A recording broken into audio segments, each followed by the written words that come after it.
Cool. Thank you, Chris. The whole time I was on mute. Ah, that's pretty.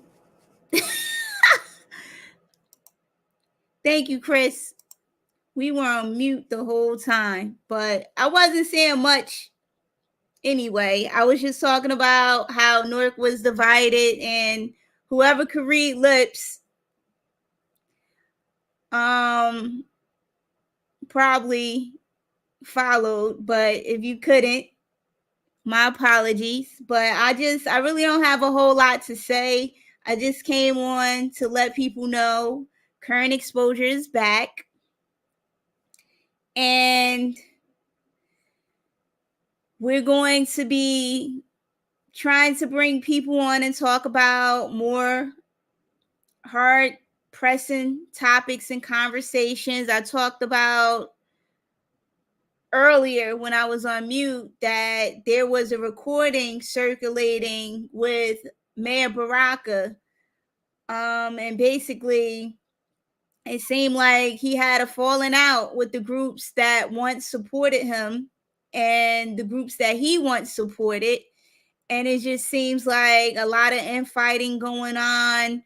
The tribalism is coming under light, and everyone everyone isn't sticking together. Everybody once stuck together to make sure, not everybody, most people, the majority stuck together to make sure Mayor Baraka was elected. Now that whole train is derailing. So we'll be following the story to see what happens. And I just think the city of Newark, as this black metropolis or whatever, has no future. There's no future black metropolis in Newark. There's no future where majority of the black population is going to be doing well and running a city effectively. It's just not happening because everybody's feuding. The Mayor Baraka, once spoke up against weaponizing the police, and now he weaponizes the police. And it's nothing wrong with needing police protection, but when you stand firmly on the fact that police are harmful to the community and all this blah blah blah, and then you turn around and you sick the police on your now adversary. Me, I've been very open and honest about my support for the police, even with my unfortunate situation. Those particular officers involved were completely out of line, and I look at it as an individual. Those individuals who did an arrest that they shouldn't have done. So but I'm not backtracking and saying, oh, I hate the police, NWA the police, but now turn around and sick the police on people who no longer agree with me or who are no longer on my train. And that's what I saw in that video that's circulating with Mayor Baraka talking about radicalism and all this other stuff. And one of the gentlemen, I think what was it? All Politics Are Local. The gentleman who hosted, he talked about the days when the youth would meet and all this other kind of stuff. But to me, it was all talk, blah, blah, blah, blah, blah, blah, Want, want, want, want. Because if they really cared about the youth, they would use their platforms, their resources to go out into the community and really engage and interact with the youth. And they don't, because they don't care. They feel like it's not their children. And I've been in spaces where I've heard people say this, and they've said this. It's fake help. These people are fake. It's false leadership. It's just people getting into positions to get all they can get up out of it. It's not really about uplifting the community. They're really not about that, because there's no ego involved in that type of work. When you're in the helping field, it's never about your ego. Your ego doesn't even, it's irrelevant. Taking things personal is irrelevant. Weaponizing the police because you're mad at what somebody said to you, the democracy that they're engaging in, you're mad at, so you're gonna stick the police on them. Like, that's fake. These people are counterfeit, and it's becoming very clear and obvious to the point where it can't be hidden. These kids, that's all right. Even dealing with the youth, like the gentleman talked about the youth meeting up. I don't want to meet up and, we're wearing dashikis and all this kind of stuff. I have no interest in that, and a lot of our youth don't have any interest in it. And there's no disrespect, but that's what these groups do. That's what these groups do. Then you have the religiosos, or the anointed ones, who try to push their ideology onto the youth. The youth, they don't want that. So since the youth don't want it, they turn their back on them. We see it every day, all the time. If you don't agree with somebody, and I don't understand why people in Newark are like this. It's people in positions of power and to help. They always bring their ego into it and make it about them, when it should be about the community and improving the quality of life. If you really care about the youth going out and stealing cars, doing carjackings, or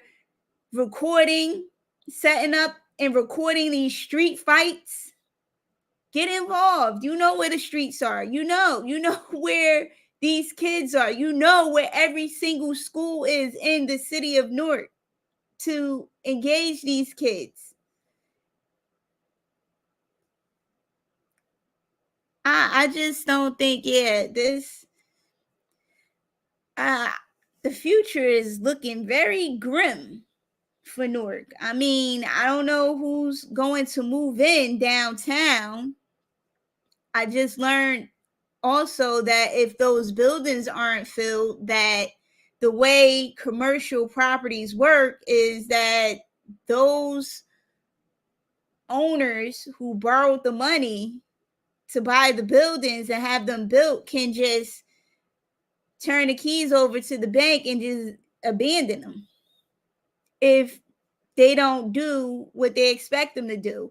And I did some research. I'm not done, but I'll probably come on another show later down the line to talk about the research in Atlanta, where they were building up this specific area that had so much potential and promise to be booming. And I think the building had it started off with 90% occupancy, and then it dropped down to 40%, and the people who owned it just dropped it and left it, and now it's pretty much vacant and useless. We have a lot of issues that have been overlooked too in Newark that's not being addressed. So I just don't see how this city has a real future right now.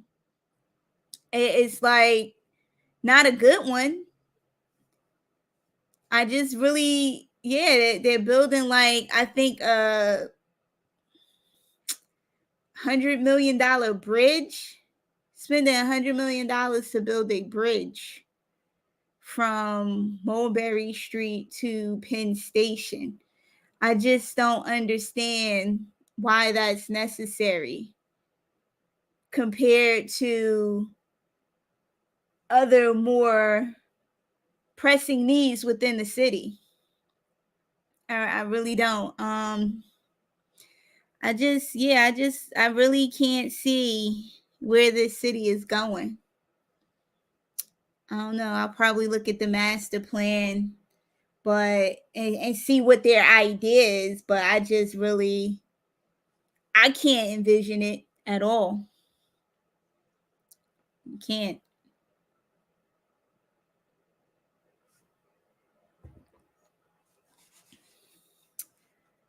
All right. I'm glad I'm off mute.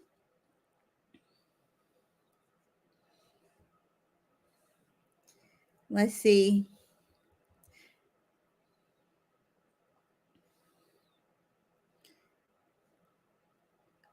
Oh, look at Stan.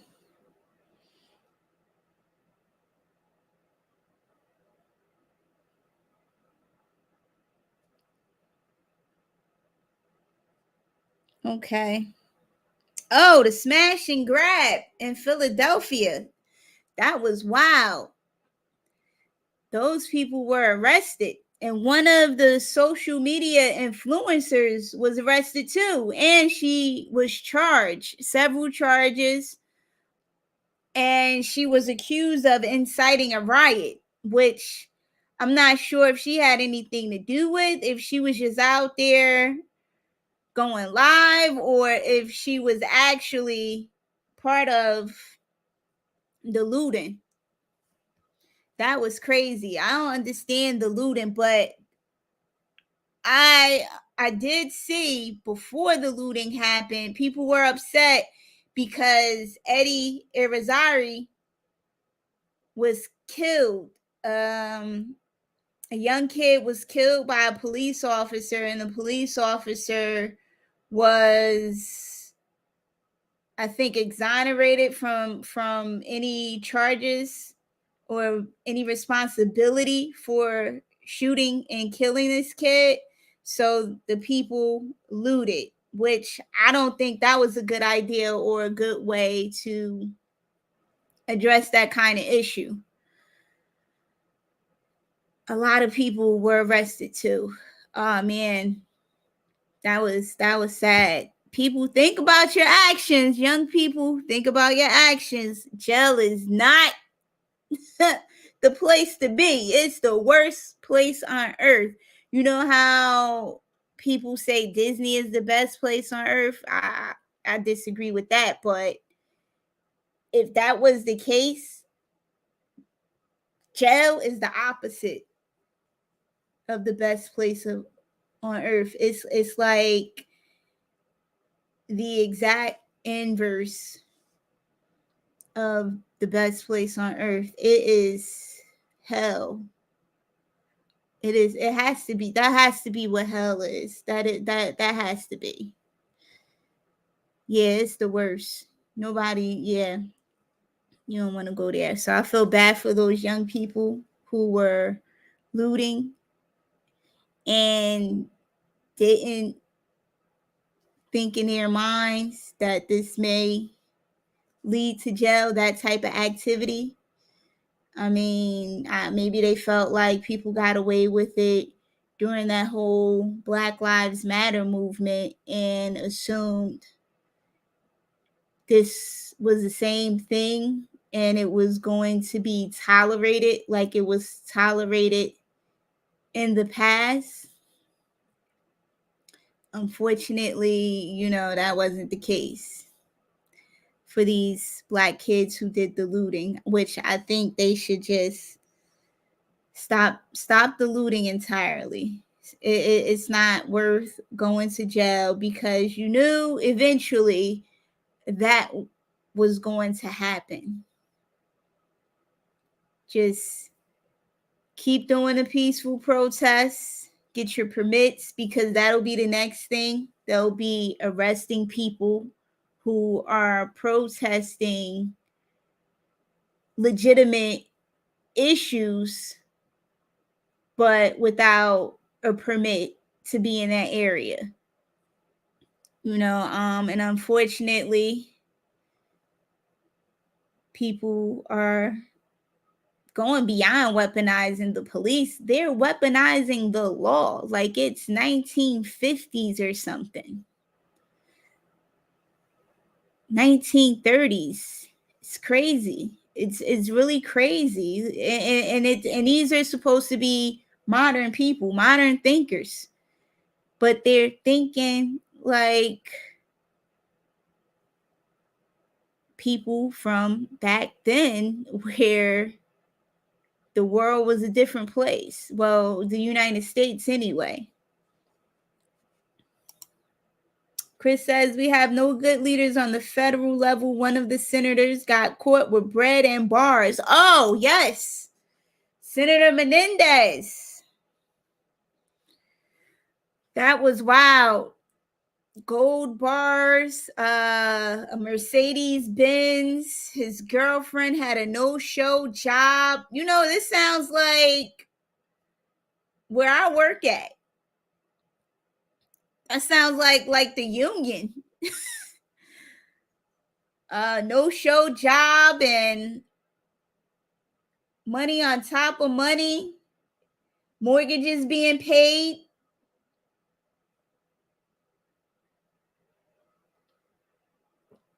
I mean, she couldn't use the gold bar to pay her mortgage or pay for the entire house. What else did he get charged with? I think that and the fact that he won't resign, the fact that Senator Menendez, clearly they have all this evidence. It's not just a strong accusation or a convincing accusation. It's actual evidence against him, like the gold bars. How can you dispute that? And the fact that he won't resign says a lot. It says a lot about him and his government and how it's been operating. I don't think this is anything new. I think these people have been doing stuff like this for decades. And now we get to see somebody get caught and exposed. I don't know why they picked him. Maybe he was getting sloppy, or maybe the affiliation with Egypt. I don't know. I don't think he's the only one. And it's the lack of accountability for me. You get caught with all of that and you still want to press on as if you're a model citizen. That's crazy to me. That's crazy. That's freaking nuts. But these are the people who call themselves leaders. He's another false leader. People keep voting him in. Now he has his son running. Why? The whole family needs to go away. Oh, yes. Let me not forget that. Thank you, Chris. This is the second time he got indicted. Of course, they don't quit. You would think they would quit, but they don't quit because you know why? He was never held accountable.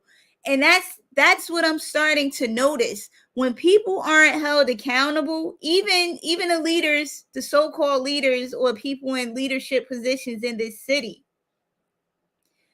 the fact that they're not held accountable keeps them in the game doing the same thing over and over again. And that's why, to me, that's crazy. Like, wow. Wasn't that a bit close, the indictment close, or somebody coming to the podium at City Hall to basically expose you? No, they keep going. They keep going because they're not held accountable. And unfortunately, jail, that's a tough place to be, but some of them need that. Jail is for people like them. Like it's for real criminals. It's really for real criminals. It's not for people who don't belong there. It's not. It's not for people who are not real criminals. It's a terrible place. But people who need to be held accountable, like the Timothy McVeighs and these crooked politicians, that's who it's for. But nobody can catch them and hold them accountable, so they just throw people in there, innocent people in there, just to keep it going, because that's a cost every day. That somebody's making money. As long as you keep a body coming through the doors, that's the clothes, the food, the cost of the guards, all that stuff. But yeah, second time he said he's not quitting. I think that's just bizarre. But there are no protests for that. People just sitting by. And you know what? What's strange too about this, Chris? I wouldn't be shocked if people reelect him or his son after knowing all this. I wouldn't even be shocked. But stuff like this is why I step back and reduce my involvement, because I don't want to be in that type of atmosphere. Maybe when he started, he was a good guy, but he's crooked. He's counterfeit too. Counterfeit with the rest of them. Counterfeit. It's not about it's not about the people. It's not about improving quality of life. It's not. Oh, Chris says maybe not him, but it's looking more and more like Trump may get reelected, especially if he beats all those cases. Oh, he's definitely getting reelected. Definitely. And you know what? Maybe not Menendez, because he doesn't have the support of the Democratic Party. They're not supporting him, and he doesn't have the support of the constituents like Trump. Even though some other Republicans don't like Trump, Trump has a lot of constituents that actually like him and follow him and will show up for him. I think Chris Christie is trying to get in there some kind of way, but I don't think he can get in there to really compete with Trump, because he doesn't have the people like Trump does. Trump has the people power. He has the people power. He has even some Democrats that will reelect him. They're probably not talking openly and publicly about it, or amongst the Democratic Party, but I believe it's on their mind, which is another crazy and bizarre thing. But I don't know. This is wild. These are wild times.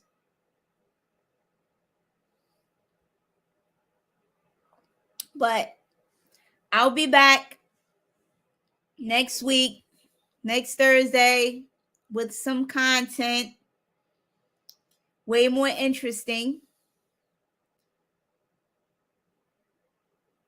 some more conversations. Oh my gosh. All right, just checking. But yeah, I'll be back. Just wanted to come on here and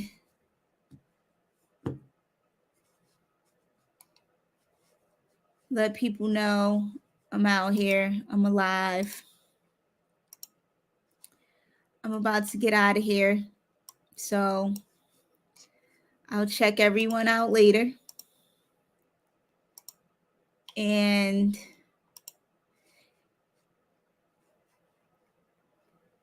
I will see you all next week.